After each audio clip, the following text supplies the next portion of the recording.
Hi friends, మనం చిన్నగా ఉన్నప్పుడు మన పేరెంట్స్ డబ్బు సంపాదించడానికి ఎంత కష్టపడేవారో మన కళ్ళారా చూసాం. ఎందుకంటే ఆ కాలంలో డబ్బులు సంపాదించడం అనేది అంత కష్టంగా ఉండేది.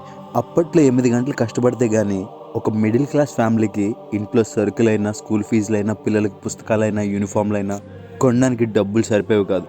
అది కాకుండా ఒక ₹100 ఎక్స్ట్రా వస్తుందని ఓవర్ టైం డ్యూటీలు చేయాల్సి వచ్చేది. కానీ ఇప్పుడు ఒక ఇన్ఫ్లుయెన్సర్గా మారితే చాలు, డబ్బులు సంపాదించడం చిటికలో పని. కిచెన్లో కుకింగ్ చేసిన, వాకిట్లో ముగ్గులేసిన, బైక్ మీద వ్లాగింగ్ చేసిన, చెరువులో చేపలు పట్టిన, ఇలా ఏం చేసినా కానీ ఇన్ఫ్లుయెన్సర్లకి కుప్పలు తెప్పలుగా డబ్బులు వచ్చేస్తున్నాయి. యూట్యూబ్లో ఎటువంటి వీడియోలు వేయడం వల్ల ఆ యూట్యూబర్స్ కొన్ని లక్షల రూపాయల డబ్బులు ఎలా సంపాదిస్తున్నారో మీకు తెలుసా? కొన్ని ఫేమస్ మూవీస్ని బాగా అబ్జర్వ్ చేస్తే, అందులో ఉండే మిస్టేక్స్ని కనుక గమనిస్తే, ఇంతకంటే మంచి సినిమా నేనే తీయగలను కదా అనే ఫీలింగ్ మీకు వస్తుంది. మరి ఆ సినిమాలంటూ మీకు తెలుసా?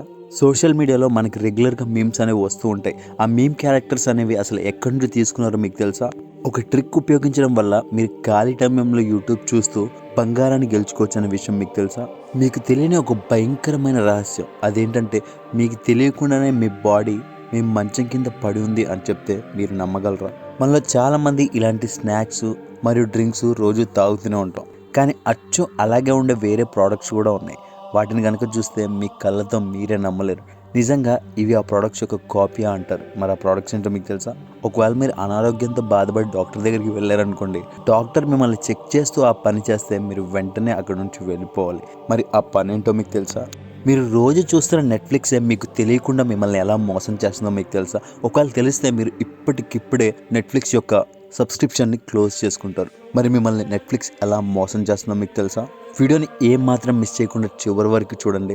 వీడియో చాలా ఇంట్రెస్టింగ్ ఉండబోతుంది. అంతకంటే ముందు మీరు ఇదివరకు ఎప్పుడు చూడవంటి కొన్ని అద్భుతమైన ఇంట్రెస్టింగ్ ఫ్యాక్ట్స్ గురించి, మీకు తెలియని కొన్ని ఆసక్తికరమైన విషయాలు ఈ వీడియోలో తెలుసుకునే ముందు మా ఛానల్ని సబ్స్క్రైబ్ చేయడం మాత్రం మర్చిపోకండి. ఈ ప్రపంచంలోనే ఇంకా బతికే ఉన్న అత్యంత ఎక్కువ సంవత్సరాలు కలిగిన మహిళ ఎవరో తెలుసా? ఆమె యొక్క ఫ్రెంచ్ ఉమెన్. ఆమె యొక్క వయసు 120 సంవత్సరాలు. ఆమె పేరు జీనా లూయి క్లిమెంట్. ఈమె ఇప్పుడైతే బతికలేదు, కానీ ఈమె మొత్తం కాలం జీవించింది 122 సంవత్సరాలు. 1997 సంవత్సరంలో ఈమె కాలం చేసింది. ఏమో ఈమె కంటే ఎక్కువ కాలంగా బతికి ఉండొచ్చు, కానీ ప్రపంచానికి రిజిస్టర్డ్ అయ్యింది మాత్రం 120 ఏళ్ళు బతికినట్లుగా ఈవిడ మాత్రమే. ఎందుకంటే మన ఊర్లలో బామ్మలు చాలా కాలం బతుకుతూ ఉంటారు. మరి మీకు తెలిసిన వారిలో ఎక్కువ కాలం బతికిన వారు ఉంటే మీ అభిప్రాయాన్ని కమెంట్ రూపంలో తెలియచేయండి. ఒక్కసారి ఇక్కడ కనపడుతున్న వీడియోని చూడండి. ఈ వీడియో షారుఖ్ ఖాన్ యొక్క పాత సినిమా అయిన ఎస్ బాస్ సినిమాలో సీన్. అది 1997లో రిలీజ్ అయింది. ఆ పాటలో షారుఖ్ ఖాన్ ఒక ఇంటి ముందు డ్యాన్స్ చేస్తున్నట్లుగా కనిపిస్తుంది. ఒకవేళ ఆ ఇంటిని కనుక క్లియర్గా అబ్జర్వ్ చేస్తే ఆ ఇల్లు ఏదో కాదు, దాని పేరు మన్నత్. 2001 సంవత్సరంలో ఆ ఇంటిని షారుఖ్ ఖాన్ కొనుక్కున్నాడు. ఇప్పటికీ కూడా షారుఖ్ ఖాన్ అదే ఇంట్లో ఉంటున్నాడు. దీన్ని బట్టి మనం అర్థం చేసుకోవచ్చు ఆ సినిమా ఎంత ఐకానిక్ సీన్ని క్యాప్చర్ చేసుకుందో అని. ఆ షూటింగ్ చేసేటప్పుడు షారుఖ్ ఖాన్ కూడా అనుకోని ఉండడు, ఏదో ఒక రోజు ఆ ఇల్లు నా సొంతం అవుతుందని. మనలో చాలామంది ఎక్స్రే, ఎంఆర్ఐ, సిటీ స్కాన్ అనే పేర్లను వినే ఉంటారు. ఈ మూడు మన బాడీని స్కాన్ చేసే పరికరాలు. మూడు చేసేది ఒకటే పని, అదే మన బాడీ ఇమేజింగ్. కానీ వాటిలో డిఫరెన్స్ ఏంటో మీకు తెలుసా? అయితే ఒక్కసారి ఈ ఇమేజ్ని చూడండి. ఏ స్కాన్లో మన బాడీని ఏ రకంగా చూపిస్తుందో అందులో క్లియర్గా కనిపిస్తుంది. ప్రతి స్కానర్కి తన యొక్క స్పెషాలిటీ అనేది ఉంటుంది. ఎక్స్రేలో కనిపించింది ఎంఆర్ఐలో కనిపిస్తుంది. ఎంఆర్ఐలో కూడా కనిపించిన మైన్యూట్ పార్టికల్స్ సిటీ స్కాన్లో కనిపిస్తుంది. దాన్ని బట్టే ఎక్స్రే నుండి సిటీ స్కాన్ వరకు కాస్ట్ యొక్క వేరియేషన్స్ చేంజ్ అవుతూ ఉంటాయి. ఫర్ ఎగ్జాంపుల్, మీ కిడ్నీలో ఎప్పుడైనా స్టోన్ వచ్చిందనుకోండి, ఫస్ట్ మీరు ₹60 పెట్టి ఎక్స్రే చేయించుకోండి. అందులో కూడా స్టోన్ కనిపించకపోతే ₹2000 పెట్టి ఎంఆర్ఐ చేయించుకోండి. అందులో కూడా ఒకవేళ స్టోన్ కనిపించకపోతే ₹4000 పెట్టి సిటీ స్కాన్ చేయించుకోండి. అప్పుడు కనపడుతుంది. మీ లక్ కనుక బాగుంటే ₹60తో అయిపోయే ఎక్స్రేలోనే ఆ స్టోన్ కనపడవచ్చు.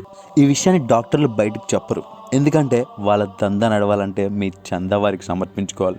ఇప్పుడు మీకు ప్రాసెస్ అర్థమైంది కదా? అయితే ఫాలో అయిపోండి. ఇక్కడ కనపడుతున్న వ్యక్తి యూట్యూబ్ నుండి గోల్డ్ గెలుచుకున్నాడు. ఇతను కెన్యాకి చెందిన ఒక అథ్లీట్.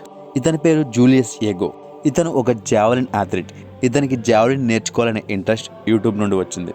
యూట్యూబ్లో జావలిన్ స్టిక్ని ఎలా విసరాలి, ఏ యాంగిల్లో విసిరితే జావలిన్ స్టిక్ దూరంగా వెళ్తుంది, దానికి మనం తీసుకోవాల్సిన మెజర్స్ ఏంటి అని పర్ఫెక్ట్గా యూట్యూబ్లో నేర్చుకున్నాడు. అలా జావలిన్లో బేసిక్ నుండి అడ్వాన్స్డ్ వరకు మొత్తం యూట్యూబ్ ద్వారానే నేర్చుకున్నాడు. అలా నేర్చుకున్న ఇతను ఒలింపిక్స్ వెళ్ళి జావలిన్లో గోల్డ్ మెడల్ కూడా సంపాదించాడు. అందుకే ఇప్పటి నుంచి మీరు కూడా యూట్యూబ్లో చూసి పనికొచ్చే పనులు ఎలా చేయాలో నేర్చుకోండి. కానీ మనం తెల్లగా అవడానికి ఏ సబ్బు వాడాలి, మచ్చలు పోవడానికి ఏ మందు వాడాలి, జుట్టు ఊడిపోకుండా ఉండడానికి ఏ నూనె వాడాలి అని పనికిరాని వీడియోలు చూసి నేర్చుకుంటూ ఉంటాం. పనికిరాని వీడియోలు చూడడం ఇప్పటి నుంచి మానేయండి. సినిమాలో మనం అప్పుడప్పుడు చూసే ఉంటాం, హాస్పిటల్లో పిల్లలు డెలివరీ అయినప్పుడు కన్ఫ్యూజన్లో ఒకరి పిల్లలు ఒకరు మారిపోయే సీన్లు. అంటే పిల్లలు పుట్టినప్పుడు డాక్టర్లు చేసే తప్పుల వల్ల పుట్టిన పిల్లల్ని డిఫరెంట్ పేరెంట్స్కి ఇచ్చేస్తూ ఉంటారు. ఆ మిస్టేక్ అనేది ఎలా జరుగుతుందంటే, ఫర్ ఎగ్జాంపుల్ ఒక మెటర్నిటీ హాస్పిటల్లో డాక్టర్ ఆ రోజు ఒక్కరికే డెలివరీ చేయరు, దాదాపు 5-6 మందికి డెలివరీ చేస్తారు. అలా 5-6 డెలివరీలో దాదాపు 5 మంది పిల్లల్ని వాళ్ళు ఆపరేషన్ చేసి బయటికి తీస్తారు. ఆపరేషన్ తీసిన వెంటనే ఆ పిల్లల్ని ఒక దగ్గర పెడతారు. కానీ ఆ పిల్లల్ని మళ్ళీ తల్లులకు అప్పగించినప్పుడు కన్ఫ్యూజన్ వల్ల ఒకరి పిల్లలు ఒకరికి ఇచ్చేస్తూ ఉంటారు. ఇది చాలా కామన్ విషయం అని తీసి పడేస్తూ ఉంటారు. కానీ నిజానికి సినిమాలోనే కాదు, ప్రతిరోజు డాక్టర్లు డెలివరీ చేసిన పిల్లల్లో 12 మంది పిల్లల్ని రాంగ్ పేరెంట్స్కి కన్ఫ్యూజన్ వల్ల ఇచ్చేస్తున్నారని ఒక సర్వేలో తేలింది. ఇలాంటివి ఎక్కువగా పెద్ద పెద్ద హాస్పిటల్లోనే అవుతాయి, అది కూడా ప్రెగ్నెన్సీలో ఫేమస్ అయిన హాస్పిటల్స్లో. ఎందుకంటే ఇంతమంది పిల్లల డేటాని హాస్పిటల్లో మెయింటైన్ చేసేటప్పుడు కొన్నిసార్లు మిస్టేక్స్ అనేవి జరుగుతూ ఉంటాయి. మ్యాన్ యొక్క ప్లూరల్ మ్యాన్సో కాదో తెలియదు, కానీ ఫిష్ యొక్క ప్లూరల్ ఫిషెస్ అని మనందరికీ తెలుసు. అంటే ఒకటి కంటే ఎక్కువగా ఉండే చేపలని ఫిషెస్ అంటాం. కానీ అందులో ఒక ట్విస్ట్ ఉందని నేను మీకు చెప్తే మీరు నమ్ముతారా? ఒకవేళ సేమ్ స్పీషీస్ యొక్క చేపలు, అంటే ఒకే జాతికి చెందిన చేపలు ఎక్కువగా ఉంటే వాటిని ఫిషే అంటారు. కానీ ఆ చేపల్లో రకరకాల ఇతర జాతుల చేపలు కలిసి ఉంటే వాటిని ఫిషెస్ అంటారు. షాక్ అయ్యారు కదా? ఎప్పుడైనా ఒకే జాతికి చెందిన 10 చేపలైనా 100 చేపలైనా 1000 చేపలు ఉన్నా కానీ వాటిని ఫిష్ అనే పిలుస్తారు, ప్లూరల్ సెంటెన్స్తో పిలవరు. అందుకే సార్ ఎప్పుడైనా చేపల మార్కెట్కి వెళ్ళి ఒకటి కంటే ఎక్కువ చేపలు కనుక తెచ్చి వండడానికి మీ అమ్మకి ఇచ్చేటప్పుడు, mummy I got the fishes for you అని అంటే మీరు ఖచ్చితంగా తప్పు చెప్పినట్టే. కావాలంటే దాన్ని మీరు ఎలా పలకొచ్చు అంటే, I got 1 fish, I got 2 fish, I got 3 fish. ఒకే జాతికి చెందిన చేపలు ఎన్ని తెచ్చినా కానీ I got so many of fish అంతే. ఫ్లోరిడాలో ఒక వ్యక్తి 911కి కాల్ చేశాడు. అంటే మన దేశంలో 100కి కాల్ చేస్తే పోలీసు ఎలా వస్తారో, యూఎస్లో 911కి కాల్ చేస్తే పోలీసు వస్తారు. అది ఒక ఎమర్జెన్సీ నెంబర్. ఏదైనా ఎమర్జెన్సీలో ఉంటేనే ఆ నెంబర్కి కాల్ చేయాలి. ఫ్లోరిడాలోని ఒక వ్యక్తి 911కి ఒక పోలీస్ మీద కంప్లైంట్ ఇవ్వడానికి కాల్ చేశాడు. అది కూడా అతను ట్రాఫిక్లో ఉన్నప్పుడు పోలీస్ వచ్చి అతనికి చలాన్ వేశాడు. ఆ చలాన్ వేయడం చాలా లేటుగా చేస్తున్నాడని, అతను పనిని చాలా లేటుగా చేస్తున్నాడని కంప్లైంట్ ఇవ్వడానికి 911కి కాల్ చేశాడు. మీరు అసలు ఇతనికి పని ఎలా ఇచ్చారు, పనిని ఇంత స్లోగా చేసేవారిని పనులు ఎలా పెట్టుకుంటారు అని ఫోన్ చేసి పోలీసులకు కంప్లైంట్ ఇచ్చాడు. మరి మీ గ్యాంగ్లో ఇలాంటి వ్యక్తి ఎవరైనా ఉంటే మీ యొక్క అభిప్రాయాన్ని కామెంట్ రూపంలో తెలియజేయండి. ఈ సిచ్యువేషన్ మీలో చాలామందికి జరిగే ఉంటుంది, అఫ్కోర్స్ నాకు కూడా జరిగింది. ఫర్ ఎగ్జాంపుల్, మనం ఏదైనా పని మీద కానీ పార్టీలో కానీ బయటికి అనుకోకుండా ఫాస్ట్గా వెళ్ళిపోయామనుకోండి.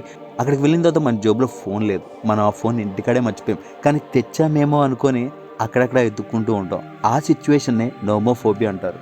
ఎవరైతే ఈ నోమోఫోబియాకి గురవుతారో వారు చాలా ప్యానిక్ అయిపోతారు. ఆ ఫోన్ లేకపోతే వాళ్ళు ఎలా ఫీల్ అయిపోతారంటే, వాళ్ళ లైఫ్ ఏదో రిస్క్లో ఉన్నట్టుగా ఫీల్ అయిపోతారు. ప్రపంచం ఆగిపోయినా పర్లేదు, ఎలాగైనా వాళ్ళ ఫోన్ వాళ్ళ చేతిలో ఉండి తీరాలి. అలాంటి సిచ్యువేషన్ ఎదురవుతుంది. ఇప్పుడు ఫస్ట్ క్లాస్ చదివే పిల్లలు కూడా 200 పైగా బ్రాండ్ల యొక్క లోగోలను గుర్తుపట్టగలరు. అది కూడా చాలా సింపుల్గా, ఎందుకంటే వారికి తెలుసు ఆ బ్రాండ్ ఏంటో, ఆ బ్రాండ్ చేసే పని ఏంటో. అంటే ఆ ప్రోడక్ట్ ఏం అమ్ముతుందో కూడా వారికి తెలుసు. ఫర్ ఎగ్జాంపుల్, రెన్ను చూస్తే సబ్బు, కోల్గేట్ని చూస్తే పేస్టు, వీలుని చూస్తే సర్పు, లక్ష్యం చూస్తే సబ్బు అని ఈజీగా కొన్ని బ్రాండ్స్ని చూడంగానే పిల్లలు వెంటనే వాటిని గుర్తుపట్టేస్తారు. కానీ ఒకానొకప్పటికి పిల్లలకి అసలు ఏం తెలిసేవి కాదు. బ్రాండ్స్ యొక్క కంపెనీస్ మీద వారికి ఎటువంటి అవగాహన కూడా ఉండేది కాదు. ఎందుకంటే బ్రాండ్ ప్రమోషన్ అనేది అప్పట్లో ఎక్కువగా ఉండేది కాదు. ఇప్పుడు పిల్లలు వాటిని కూడా అలా గుర్తుపట్టడానికి కారణం అమేజింగ్ మార్కెటింగ్ స్కిల్స్, సోషల్ అడ్వర్టైజ్మెంట్ల వల్ల ఆ బ్రాండ్స్ని పిల్లల వరకు తీసుకెళ్లేవారు. కానీ నేను చిన్నగున్నప్పుడు నాకు తెలిసింది ఒకే ఒక బ్రాండ్, పార్లేజీ. అది కూడా స్కూల్కి వెళ్ళే ముందు. పాల్లో కాదు, టీలో ముంచుకొని తినేవాడిని. మీలో ఎంతమంది టీలో ముంచుకొని తిన్నారో కమెంట్లో తెలియజేయండి. కాలం మారే కొద్దీ సినిమాలు కూడా ఎక్కువగా R-రేటెడ్గా మారిపోతున్నాయి. అంటే అందులో ఎక్కువ బ్లడ్, వాయిలెన్స్, న్యూడిటీ, బూతులు అనేవి ఎక్కువగా ఉంటున్నాయి. గత 5 ఏళ్లలో మెజారిటీగా ఉండే మూవీస్ ఏవైతే ఉన్నాయో అవన్నీ R-రేటెడ్గానే ఉన్నాయి. ఎందుకంటే ఇప్పుడు ప్రజలకి రా మరియు రియల్ సీన్స్ చూడడంలో ఇష్టపడుతున్నారు. దానివల్ల గత 5 ఏళ్లలో ఇప్పటి వరకు ఎన్ని సినిమాలు అయితే ప్రొడ్యూస్ చేయబడ్డాయో అందులో 70% సినిమాలు R-రేటెడ్గానే ఉన్నాయి. దీన్ని బట్టి అర్థం చేసుకోవచ్చు జనాలు బూతుని ఇష్టపడడంలో ఎంత ఇంట్రెస్ట్ చూపిస్తున్నారని. ఆర్ అంటే అర్థమైంది కదా, మన భాషలో అర్జున్ రెడ్డి లాంటి సినిమాలని. గత 5 ఏళ్ళలో ఇప్పటివరకు ఒక్క కిడ్ మూవీ కూడా రాలేదు. మరి మీరు చిన్నగా ఉన్నప్పుడు ఇష్టంగా చూసే కిడ్స్ మూవీ ఏదో, మీ యొక్క అభిప్రాయాన్ని కామెంట్ రూపంలో తెలియజేయండి. ఒక్కసారి ఇక్కడ కనపడుతున్న వీడియోని చూడండి. ఇందులో వచ్చే మ్యూజిక్ కంప్యూటర్ ద్వారా క్రియేట్ చేయబడ్డ మొట్టమొదటి మ్యూజిక్. అందులో ఉండే లిరిక్స్ నుండి పాట వరకు ప్రతిదీ కంప్యూటరే జనరేట్ చేసింది. చూడ్డానికి అంత ఇంట్రెస్టింగ్ ఏమో అనిపించదు, కానీ ఆ కాలంలో ఈ వీడియో ఒక రెవల్యూషన్. ఎందుకంటే ఒక కంప్యూటర్ లిరిక్స్ రాసి పాట పాడిందంటే అప్పట్లో చాలా గొప్ప విషయం. ఒక థియరీ ప్రకారం మీరు ఎవరితో అయితే బాగా అట్రాక్టెడ్గా ఉంటారో మీరు అంత ఈజీగా వారిని నవ్వించగలరు.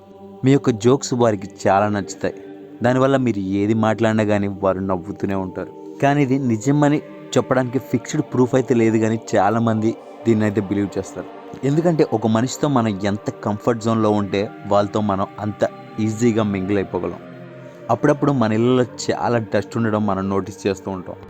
ముఖ్యంగా మన బెడ్ కింద కొన్ని రోజులు కనుక క్లీన్ చేయకపోతే చాలా దుమ్ము మన బెడ్ కింద పట్టేసి ఉంటుంది. ఆ డస్ట్ చూడంగానే ఇది నార్మల్ డస్టే కదా అని మనం అనుకుంటాం. కానీ మీకు తెలియని షాకింగ్ విషయం ఏంటంటే మన బెడ్ కింద ఉండే దుమ్ములో ఎక్కువ శాతంగా మట్టి ఉండదు. ఓన్లీ మన బాడీలోని డెడ్ సెల్స్ మాత్రమే పడి ఉంటాయి. ప్రతిరోజు మన యొక్క బాడీ కొత్త సెల్స్ని క్రియేట్ చేస్తూ పాత డెడ్ సెల్స్ని చంపేసి పడేస్తూ ఉంటుంది. దానివల్ల మనం పడుకున్నప్పుడు మన బాడీలోని డెడ్ సెల్స్ మన బెడ్ కింద పడిపోతూ ఉంటాయి. వాటిని మనం నోటీస్ కూడా చేయలేం, ఎందుకంటే అవి కంటికి కనిపించినంత సూక్ష్మంగా ఉంటాయి. అలా అవి నిండి నిండి నిండి టెస్ట్ లాగా మంచం కింద చేరుకుంటుంది. అంటే మంచం కింద తుడిచినప్పుడు వచ్చే చెత్తలో టెస్ట్తో పాటు మన డెడ్ బాడీ కూడా ఉందని అర్థం. షాకింగ్ కదా.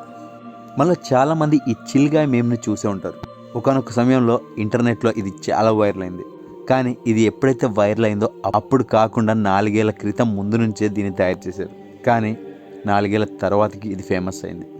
అందుకే మీరు ఎప్పుడు డిసప్పాయింట్ అవ్వద్దు. మీ వాల్యూ ఈరోజు కాకపోయినా కానీ రేపైనా తెలుస్తుంది. ఒకవేళ తెలియకపోతే ఏదో రోజు తెలుస్తుందిలే అని అనుకొని బతికేయడమే. నేటి ఆధునిక సోషల్ మీడియాలో ఎప్పుడు ఏది వైరల్ అవుతుందో ఎవ్వరికీ తెలియదు. 144 ఏళ్ళకు ఒకసారి వచ్చే కుంభమేళాలో పుణ్యస్నానాలు చేసి పుణ్యం కట్టుకొని రమ్మంటే పూసలు అమ్ముకునే దాన్ని వైరల్ చేసుకుని వచ్చారు.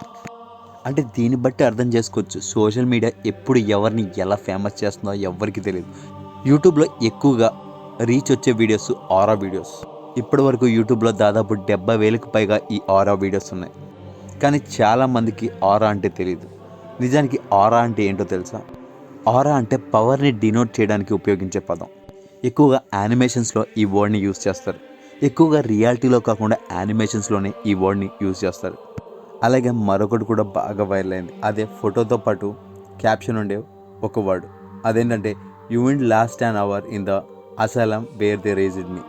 అంటే దాని అర్థం ఏంటంటే నేను చిన్నప్పుడు ఎక్కడైతే పెరిగి పెద్ద అయ్యానో అక్కడ నువ్వు ఒక గంట సేపు కూడా ఉండలేవు అని దాని అర్థం. నిజానికి ఆ లిరిక్స్ని అమెరికన్ పాప్ సింగర్ అయిన టేలర్ స్విఫ్ట్ యొక్క పాటలోంచి ఒక లిరిక్ని తీసుకొని ఆ మేమ్ని క్రియేట్ చేశారు. కానీ ఇప్పుడు దాన్ని ఒక మీమ్లా యూజ్ చేస్తున్నారు. మూవీస్ చేయడం అనేది చాలా టైం టేకింగ్ ప్రాసెస్గా ఉంటుంది. కొన్నిసార్లు మూవీస్ తీయడంలో చాలా టైం పట్టేస్తుంది. ఒక్కోసారి 2 నుండి 4 సంవత్సరాల వరకు ఒక సినిమా తీయడంలో టైం పడుతుంది. మూవీస్లో తప్పులు అనేవి జరుగుతూ ఉంటాయి. కానీ పుష్ప సినిమాలో జరిగిన ఈ తప్పుని మీరు తప్పు కాదు, ఘోరమైన తప్పు అని చెప్తారు. ఈ క్లిప్లో పుష్పతో ఫైట్ చేసిన ఒక గూండా కనిపిస్తాడు. అతను తన ముఖం మీద టాటూ వేసుకోవడానికి ఒక బ్లాక్ మార్కర్ని యూజ్ చేశాడు. అంటే ఎర్రచందనం స్మగ్లింగ్ చేసే ఒక గూండా దగ్గర టాటూ వేసుకునేంత డబ్బులు కూడా లేవా? దానికి బ్లాక్ మార్కర్ యూజ్ చేయాలా? కేవలం ఆ పుష్ప మూవీలోనే కాదు, సింగం అగైన్ మూవీలో కూడా అలాంటి మిస్టేక్ ఒకటి ఉంటుంది. ఆ సినిమాలో హీరోయిన్ని గన్తో కాల్చేస్తారు. అప్పుడు ఆ బుల్లెట్ హీరోయిన్ కడుపులోంచి వెళ్తే హీరోయిన్ స్లో మోషన్లో అలా వెనక్కి పడిపోతుంటుంది. హీరోయిన్తో పాటు జుట్టు కూడా అలా ఎగురుతూ ఉంటుంది. కానీ నెక్స్ట్ ఫ్రేమ్లో హీరోయిన్ జుట్టు ఎగరకుండా స్టిఫ్గా పట్టేసినట్టుంటుంది. అలాగే ఇక్కడ కనపడుతుంది స్త్రీ 2 యొక్క పోస్టర్. ఈ పోస్టర్ ఏకంగా హాలీవుడ్ సినిమా నుండే డైరెక్ట్ కాపీ చేశారు. అది కూడా ఎలా అంటే చూస్తే మీకే అర్థమవుతుంది. ఒకసారి ఇక్కడ కనపడుతుంది చూడండి, ఇది స్ట్రేంజర్ 3 యొక్క మూవీ పోస్టర్. ఈ 2 పోస్టర్ని పక్కన పెడితే టిట్టో అచ్చు ఒకేలాగా ఈ పోస్టర్ని దింపేశారు. కానీ మీరు కాపీ కొట్టారు అని ఆ సినిమాని అంటే వాళ్ళు ఏమంటారంటే, సారీ మేము కాపీ కొట్లా, మేము జస్ట్ ఇన్స్పైర్ అయ్యామని ఈజీగా మాట జారేస్తూ ఉంటారు. ఒకవేళ మీరు కాంటెంట్ క్రియేటర్ అయితే మీరు కేవలం మ్యారువానా తాగడం వల్ల కొన్ని లక్షల రూపాయలు వస్తుందంటే ఆ జాబ్ మీరు చేయడానికి ఇష్టపడతారా లేరా? మీరు ఇష్టపడకపోయినా కానీ ఒక కంపెనీ కంటెంట్ క్రియేటర్స్కి ఆ జాబ్ని ఆఫర్ చేస్తుంది. ఇంతకీ మ్యారువానా అంటే ఏంటంటే అది ఒక పేపర్ రోల్ తయారు చేసే కంపెనీ. ఆ పేపర్ అంటే సాదా సీదాగా రాసుకునే పేపర్ కాదు. అది లైక్ ఒక పొడేసి పొట్లం కట్టి సుట్లా పీలుస్తారు కదా, ఆ పేపర్ తయారు చేసే కంపెనీ. అందులో చేయాల్సిన పనేమీ లేదు.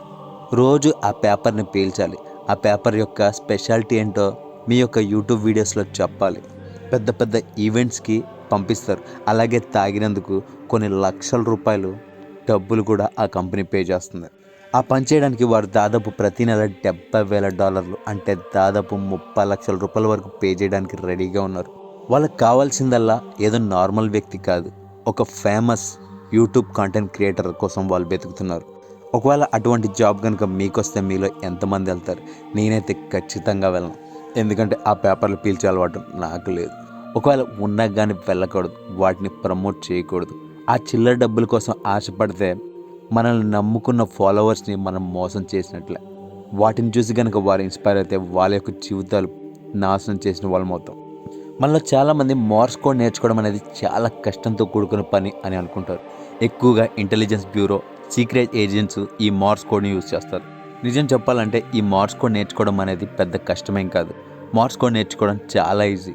ఒక్కసారి ఇక్కడ కనపడుతున్న వీడియోని చూడండి. ఈ డాట్స్ని బట్టి ఆ ఆల్ఫాబెట్ని అలా గీస్తారు అంతే. ఒక్కసారి ఈ వీడియోలో ఉన్నదాని ప్రకారం చూస్తే ఆ కోడ్ని ఈజీగా డీకోడ్ చేయొచ్చు. అలాగే మార్స్ కోడ్ ద్వారా ఒక మెసేజ్ని కూడా ఈజీగా పంపొచ్చు. నెట్ఫ్లిక్స్ యొక్క సర్వే ప్రకారం తేలింది ఏంటంటే, ఎవరైనా నెట్ఫ్లిక్స్లో కనుక ఒక షో కానీ సీరియల్ కానీ చూస్తే ఒక వారం కంప్లీట్ అయ్యేలోపే ఆ సిరీస్ మొత్తం చూసేస్తారంట. అంటే అంత ఇంట్రెస్టింగ్గా ఆ నెట్ఫ్లిక్స్ యొక్క సిరీస్ ఉంటాయి. ఆ సిరీస్లో వారు ఒక ఎపిసోడ్ని ఎంత ఇంట్రెస్టింగ్గా క్లైమాక్స్ పెడతారంటే, నెక్స్ట్ సీన్ చూడకపోతే పిచ్చికి పొద్దుర బాబు అనే రకంగా ఉంటుంది. నెట్ఫ్లిక్స్ ఒక సిరీస్ని ఒకేసారి లాంచ్ చేస్తుంది. దానివల్ల కంటిన్యూగా మీరు ఆ సిరీస్ని చూడొచ్చు. అలా 1-2 సిరీస్ చూస్తే మీరు కంటిన్యూగా సిరీస్ చూసే అలవాటు మీకు మొదలైపోతుంది. అక్కడే నెట్ఫ్లిక్స్ మిమ్మల్ని క్యాష్ చేసుకుంటుంది. దానివల్ల బ్యాక్ టు బ్యాక్ నెట్ఫ్లిక్స్లో మీరు సిరీస్ చూడడం మొదలు పెడతారు. అలా మీకు తెలియకుండానే మీ ద్వారా సిరీస్ని ఎడిక్ట్ చేపించి మీ దగ్గర నుండి సబ్స్క్రిప్షన్ రూపంలో బోల్డ్ అని డబ్బులు దొబ్బేస్తుంది నెట్ఫ్లిక్స్. ఒక్కసారి ఇక్కడ కనపడుతున్న ఫోటోని చూడండి. ఈ ఫోటో స్వీడన్ దేశంలో తీయబడింది. మొదట్లో స్వీడన్ దేశంలో డ్రైవింగ్ అనేది లెఫ్ట్ సైడ్ ఉండేది. కానీ ఒకసారి ఆ కంట్రీకి ఒక ఆలోచన వచ్చింది. ఇతర మేజర్ కంట్రీస్ లాగా మన వెహికల్స్ యొక్క డ్రైవింగ్ని కూడా రైట్ సైడ్ స్విచ్ చేద్దామని. అలా వారికి ఐడియా వచ్చిన వెంటనే ఆ డిసిషన్ని ఒకే రోజు తీసుకున్నారు. ఆ నెక్స్ట్ డే మార్నింగే జనాలందరూ రైట్ సైడ్ డ్రైవింగ్ చేయడం మొదలుపెట్టారు. వాళ్ళు కన్ఫ్యూజన్లో ఒక వెహికల్ ఒకరిని గుద్దుకొని చాలా అల్లకొలను సృష్టించింది.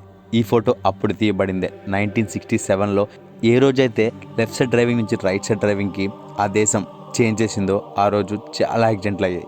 ఎందుకంటే అప్పటి వరకు లెఫ్ట్ సైడ్ డ్రైవింగ్ చేసిన వారు సడన్గా రైట్ సైడ్ డ్రైవింగ్ చేయాలంటే వారికి అస్సలు అర్థం కాలేదు. దానివల్ల అనుకోకుండా అనేక యాక్సిడెంట్లు జరిగాయి. ఎక్కువగా ఎక్స్రేలో గనక ఉంటే మన బాడీలోకి రేడియేషన్ అనేది చేరుకుంటుంది. దానివల్ల క్యాన్సర్ వచ్చే ప్రమాదం కూడా ఉంది. కానీ ఈ విషయం జనాలకి ముందు తెలియదు. మొదట్లో ఎక్స్రే వచ్చినప్పుడు ప్రతి చిన్న విషయాన్ని చూడడానికి ఎక్స్రేని ఉపయోగించేవారు. అంటే షూస్ని మెజర్ చేయడానికి కూడా ఎక్స్రేని ఉపయోగించేవారు. షూలో కాలు పెట్టి ఎక్స్రే తీయడం వల్ల మీ కాలు పర్ఫెక్ట్గా షూలో పడుతుందా లేదా అని చెక్ చేయడానికి కూడా ఈ ఎక్స్రేనే ఉపయోగించేవారు. ఆ తర్వాత కంటిన్యూగా ఎక్స్రేలో ఉండడం వల్ల మన యొక్క శరీరంకి అది ఎంతగానో ప్రభావం చూపించి అనారోగ్యానికి గురవుతుందని జనాలు తెలుసుకున్నారు. ఆ తర్వాత నుండి ఎక్స్రేని చాలా లిమిటెడ్గా మాత్రమే వాడడం మొదలుపెట్టారు. ఇక్కడ కనపడుతున్న వ్యక్తిని మీలో ఎంతమంది గుర్తుపట్టగలరు? ఇతను ఫేమస్ హాలీవుడ్ యాక్టర్. ఇతని పేరు మార్గన్ ఫ్రీమ్యాన్. ఇతను ఎప్పుడూ తన చెవులకి గోల్డెన్ ఇయర్ రింగ్స్ పెట్టుకుని ఉంటాడు. అతను అలా బంగారపు చెవులు పెట్టుకోవడానికి వెనుక ఒక స్పెసిఫిక్ రీజన్ ఉంది. అతను చెప్పేదాని ప్రకారం జీవితంలో ఎప్పుడు ఏమవుతుందో ఎవ్వరికీ తెలియదు. నేను ధరించే ఈ ఇయర్ రింగ్స్ యొక్క ప్రైస్ వల్ల నేను చనిపోయినప్పుడు నన్ను అందులో పాతిపెట్టడానికి ఒక కాఫిన్ బాక్స్ అయితే ఈ చోరింగ్ల ప్రైస్తో వచ్చేస్తుంది. అందుకే వీటిని నేను ఎప్పుడు ధరించే ఉంటాను అతను అని చెప్పాడు.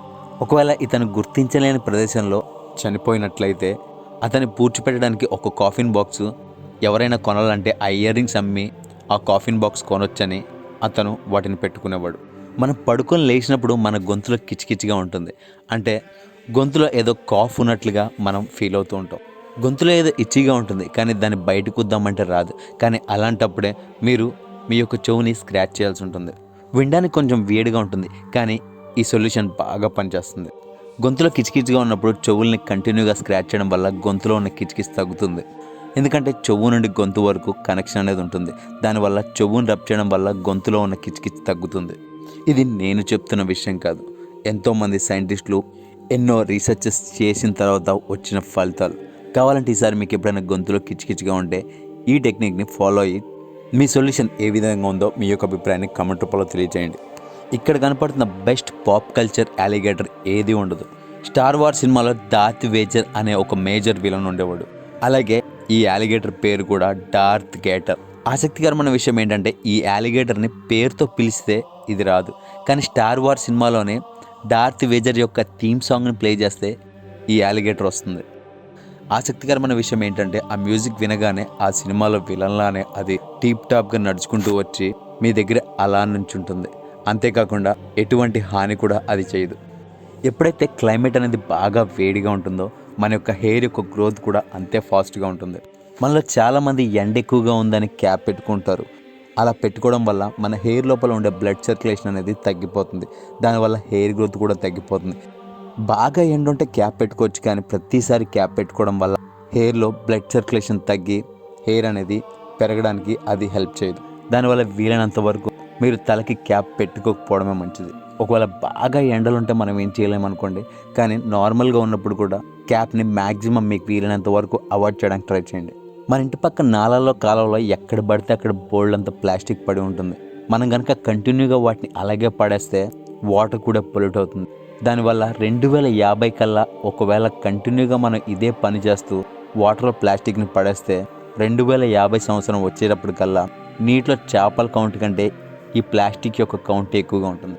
కొన్నేళ్ల క్రితం ఈ ప్లాస్టిక్ అనే దాన్ని జనాలు చాలా సీరియస్గా తీసుకొని చాలా మట్టుకు తగ్గించారు. కానీ ఇప్పుడు ఈ ప్లాస్టిక్ వాడకాన్ని విచ్చలవిడిగా యూస్ చేస్తున్నారు. నిజానికి పర్యావరణానికి ప్లాస్టిక్ అనేది చాలా హానిని కలిగిస్తుంది. రోల్స్ రాయ్స్ కంపెనీ ఎప్పుడైతే ఫాంటమ్ 4 కార్ని లాంచ్ చేసిందో అప్పుడు ఆ కార్లని కేవలం రాయల్ ఫ్యామిలీస్ మాత్రమే యూజ్ చేయడానికి అనుమతించారు. అప్పట్లో ఆ కంపెనీకి అది ఒక రూల్గా ఉండేది. అలా ప్రపంచవ్యాప్తంగా దాదాపు రోల్స్ రాయ్స్ 18 ఫాంటమ్ 4 కార్లను మాత్రమే తయారు చేసి అందులో కేవలం 17 మాత్రమే సెల్ అయ్యాయి. ఇప్పుడు ఫాంటమ్ 4 కార్లు కనిపించడం చాలా రేర్. అప్పట్లో కేవలం రాయల్ ఫ్యామిలీస్ తమ యొక్క స్టేటస్ని చూపించడానికి మాత్రమే ఈ కార్లను ఉపయోగించేవారు. అలా రాయల్స్కే ఎక్కువగా ఈ రోల్స్ రాయ్స్ కార్లు తయారు చేయడం వల్ల కేవలం రాయల్ ఫ్యామిలీస్ కోసమే కొన్ని ఎడిషన్ ఆఫ్ కార్స్ని రోల్స్ రాయ్స్ కంపెనీ తయారు చేసింది. ఇప్పుడు చెప్పబోయే ఫ్యాక్ట్ మీలో చాలా మంది వినే ఉంటారు. ఈ ప్రపంచంలో 40% కంటే ఎక్కువగా ఉండే ట్విన్స్ తమకు తామే ఒక ఓన్ లాంగ్వేజ్ని క్రియేట్ చేసుకుంటారు. అంటే వారి యొక్క స్పెషల్ సీక్రెట్ లాంగ్వేజ్లో వాళ్ళు మాట్లాడుతూ ఉంటారు. ఆ లాంగ్వేజ్ ఏంటో మనము కనిపెట్టలేం, అది కేవలం వాళ్ళకు మాత్రమే అర్థమవుతుంది. దాన్నే క్రిప్టోఫేసియా ఫినామినా అంటారు. కానీ 40% ఆఫ్ ట్విన్స్ అలా చేస్తారని ఎటువంటి ప్రూఫ్ లేదు, కానీ చాలా మంది మాత్రం అది వాస్తవం అని నమ్ముతారు. మరి మీలో ట్విన్స్ ఉన్నారా? మీలో ఎంతమంది ఈ కోడ్ లాంగ్వేజ్లో మాట్లాడుకుంటారో మీ యొక్క అభిప్రాయాన్ని కామెంట్ రూపంలో తెలియజేయండి. మీరు ఎప్పుడైనా పోలీసులకు ఫోన్ చేయాలనుకుంటే 100కి డయల్ చేస్తారు, అదే అంబులెన్స్కి 108. కానీ ప్రపంచవ్యాప్తంగా అంబులెన్స్కి 111 ఉపయోగిస్తారు. కానీ సౌత్ కొరియా దేశంలో మెడికల్ ఎమర్జెన్సీ కోసం 113 నెంబర్ని యూజ్ చేస్తారు. కానీ సౌత్ కొరియాలో మాత్రం ఒక డిఫరెంట్ నెంబర్ని యూజ్ చేస్తారు, అదే 113. ఇంతకీ ఈ 113 నెంబర్ దేనికి యూజ్ చేస్తారంటే ఎవరైనా తమ దేశం మీద స్పై చేయడానికి వచ్చారు అనే డౌట్ అనిపిస్తే వారి గురించి కంప్లైంట్ ఇవ్వడానికి ఈ 113కి డయల్ చేస్తారు. సౌత్ కొరియాలో 113 అనేది ఒక గూఢచారి నిఘా వర్గంగా పనిచేస్తుంది. ఒకవేళ ఒక గూఢచారి సౌత్ కొరియాలోకి చొరబడినట్లయితే వారి మీద అక్కడి సిటిజన్స్ కనుక డౌట్ వస్తే ఈ 113 నెంబర్కి డయల్ చేసి వారిని పట్టించవచ్చు. అలాగే వారి యొక్క బ్యాక్గ్రౌండ్ కూడా చెక్ చేయించవచ్చు. మీరు ఇక్కడ కనపడుతున్న ప్రోడక్ట్స్ని తినే ఉంటారు, కానీ ఈ ప్రోడక్ట్స్ యొక్క సీక్రెట్ వేరియంట్స్ గురించి మీరు చూసి కూడా ఉంటారు. ఓరియోలో ఇప్పుడు చాక్లెట్ ఫ్లేవర్ ఉంది, కానీ ఒకనొకప్పుడు ఓరియోలో లెమన్ ఫ్లేవర్ కూడా వచ్చేది. ఓరియో అనేది కేవలం చాక్లెట్ మరియు వెనిలా ఫ్లేవర్డ్ బిస్కెట్లే కాదు, లెమన్ మరియు క్రీమీ ఫ్లేవర్డ్ బిస్కెట్స్ కూడా. అలాగే చీటోస్ అనేవి మనలో చాలామంది తినే ఉంటారు, కానీ పీనట్ ఫ్లేవర్ చీటోస్ మీలో ఎంతమంది తిన్నారు? మార్కెట్లో చీటోస్లో చాలా రకాల ప్రోడక్ట్స్ ఉన్నాయి, కానీ పీనట్ ఫ్లేవర్డ్ చీటోస్ చాలా తక్కువగా ఉంటాయి. అంతేకాకుండా చాలా రేరెస్ట్గా కూడా ఇవి దొరుకుతాయి. చీటోస్ యొక్క ఈ ఫ్లేవర్స్ ఎక్కువగా నెదర్లాండ్స్లో తింటారు. అలాగే టిక్ టాక్లో స్ట్రాబెరీ మరియు మింట్ ఫ్లేవర్ని మీరు తినుంటారు, కానీ కొన్ని దేశాల్లో టిక్ టాక్, కోకోకోలా మరియు స్ప్రైట్ ఫ్లేవర్లు కూడా దొరుకుతాయి. ఒకనొకప్పుడు ఈ ఫ్లేవర్స్ ఇండియాలో కూడా ఉండేవి, కానీ అది కూడా లిమిటెడ్ టైం వరకే ఉన్నాయి. ఇప్పుడు కావాలన్నా కానీ ఆ టిక్ టాక్స్ మీరు కొనుక్కోవచ్చు, కాకపోతే యూఎస్ఏ నుండి అమెజాన్ ద్వారా మీరు కొనుక్కోవాలి. ఇండియాలో టిక్ టాక్ 10 రూపాయలు దొరుకుతుంది, కానీ అదే అమెరికా నుండి ఇటువంటి ఫ్లేవర్స్ని కనుక అమెజాన్లో కొనుక్కోవాలనుకుంటే మీరు దాదాపు 700 నుండి 800 రూపాయల వరకు చెల్లించాల్సి ఉంటుంది. చివరిగా ఫ్యాంటా అనే పేరు వినంగానే మీ యొక్క మైండ్లో ఆరెంజ్ ఫ్లేవర్ అనేది వచ్చేస్తుంది, కానీ ఫ్యాంటాలో వాటర్ మిలన్ ఫ్లేవర్ కూడా ఉంది. కానీ వాటర్ మిలన్ ఫ్లేవర్డ్ ఫ్యాంటాని తాగాలనుకుంటే మీరు చైనా వెళ్ళాల్సి ఉంటుంది. మనలో ప్రతి ఒక్కరు రోజు యూట్యూబ్ని సర్ఫ్ చేస్తూ ఉంటారు, కానీ యూట్యూబ్లో అత్యంత రిచెస్ట్ పర్సన్ ఎవరో మీకు తెలుసా? అయితే టాప్ 5 నుంచి స్టార్ట్ చేద్దాం. 5th ప్లేస్లో లైక్ నాస్టియా. ఆ ఛానల్లో దాదాపు 117 మిలియన్ సబ్స్క్రైబర్స్ ఉన్నారు. ఆ ఛానల్ ఇప్పటివరకు $136 మిలియన్ సంపాదించింది. అంటే దాదాపు 1150 కోట్ల రూపాయలు కేవలం ఆ యూట్యూబ్ ఛానల్ ద్వారానే వచ్చింది. ఆ తర్వాత రయన్ కాజీ. ఎంతో ఇష్టంగా చిన్నపిల్లలు ఈ వీడియోస్ని యూట్యూబ్లో చూస్తూ ఉంటారు. ఒక్క సంవత్సరానికి ఆ ఛానల్ దాదాపు 25 కోట్ల రూపాయల వరకు సంపాదిస్తుంది. ఇప్పటి వరకు ఆ ఛానల్ ద్వారా $136 మిలియన్ వారు సంపాదించారు. ఆ తర్వాత నెక్స్ట్ ప్లేస్లో లోగన్ పాల్. ఆ ఛానల్ యొక్క టోటల్ ఎర్నింగ్ $140 మిలియన్. అతను యూట్యూబ్తో పాటు బాక్సింగ్ మరియు రెజ్లింగ్ ద్వారా కూడా డబ్బులు సంపాదిస్తాడు. అంత మల్టీ టాలెంటెడ్గా ఉన్నప్పుడు అతనికి అంత సంపాదన రావడంలో ఏమాత్రం ఆశ్చర్యపడాల్సిన అవసరమే లేదు. ఆ తర్వాత నెక్స్ట్ ప్లేస్లో జెఫ్రీ స్టార్. ఆ ఛానల్లో అతను మేకప్ మరియు బ్యూటీ రిలేటెడ్ వీడియోస్ పెడుతూ ఉంటాడు. అలా ఆ ఛానల్ వల్ల ప్రతి సంవత్సరం 16 నుండి $20 మిలియన్ సంపాదిస్తాడు. ఇప్పటివరకు అతని యొక్క మొత్తం నెట్వర్క్ $300 మిలియన్, అంటే దాదాపు 2000 కోట్లకు పైగానే. ఇక నెంబర్ 1 ప్లేస్లో మిస్టర్ బీస్ట్. అతని మొత్తం నెట్వర్క్ $700 మిలియన్, అంటే దాదాపు 6000 కోట్ల రూపాయలు. కానీ అతనికన్నా ఎక్కువగా సంపాదించేది ఒక ఛానల్ ఉంది, దాని పేరే కోకో మెలాన్. ఒక ఎస్టిమేట్ ప్రకారం ఆ ఛానల్ యొక్క నెట్వర్క్ విలువ 820 మిలియన్, అంటే దాదాపు 7000 కోట్ల రూపాయలు.